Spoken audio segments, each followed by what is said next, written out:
Tampaknya suasana atau kondisi perpolitikan Indonesia kini sedang tidak baik-baik saja, utamanya bagi sebagian kader suatu partai politik.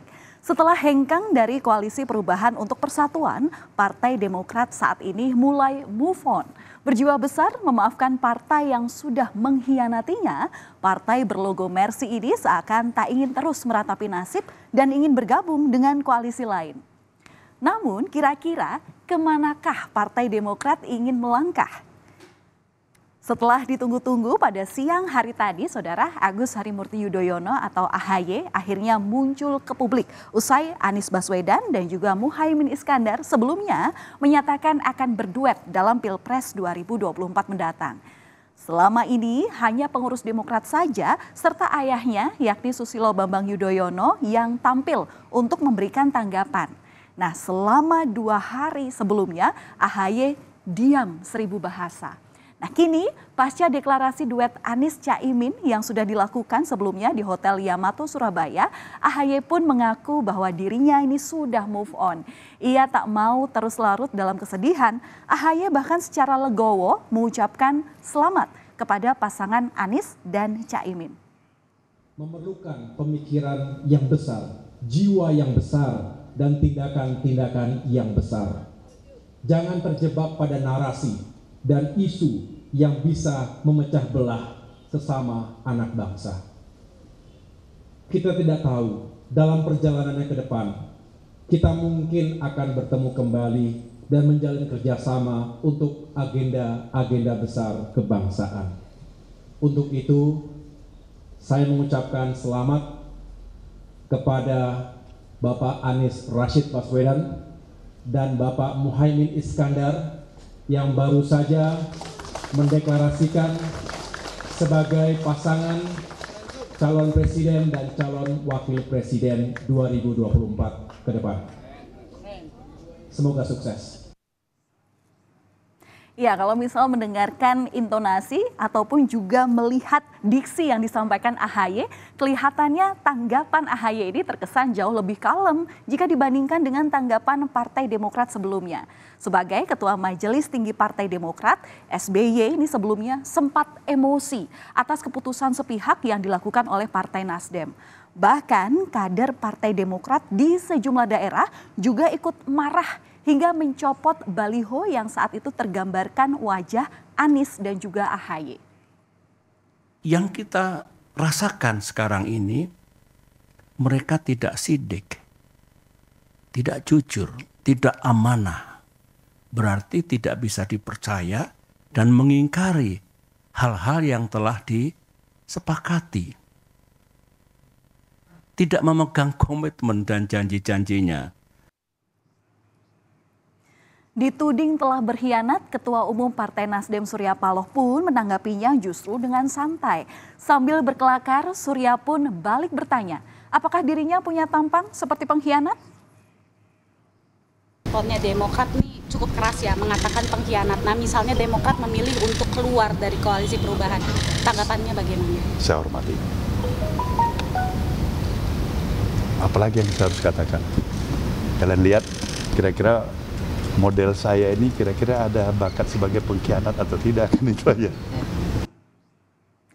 Kalau Surya Paloh terkesan santai, tapi ternyata tidak demikian dengan para kadernya.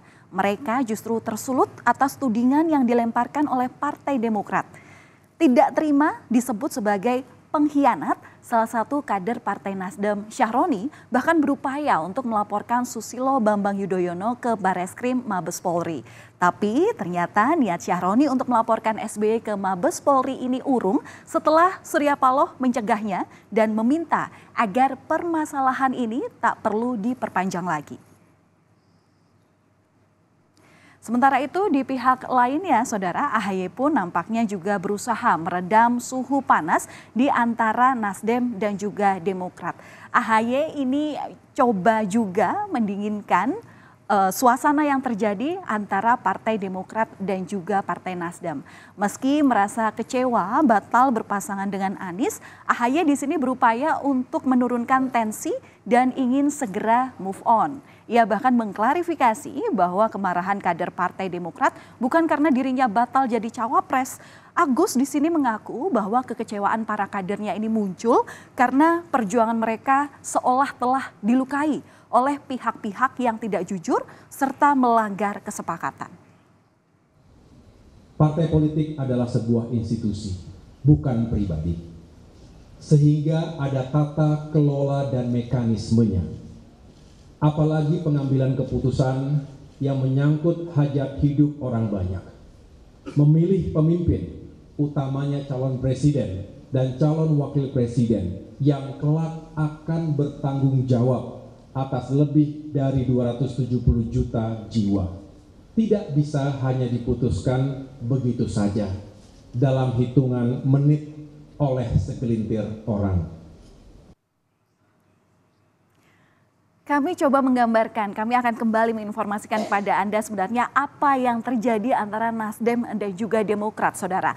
2 hari lalu, tepatnya pada 2 September 2023, deklarasi bakal calon Presiden Anies Baswedan dan juga bakal calon Wakil Presiden Muhaimin Iskandar sempat mengejutkan banyak pihak.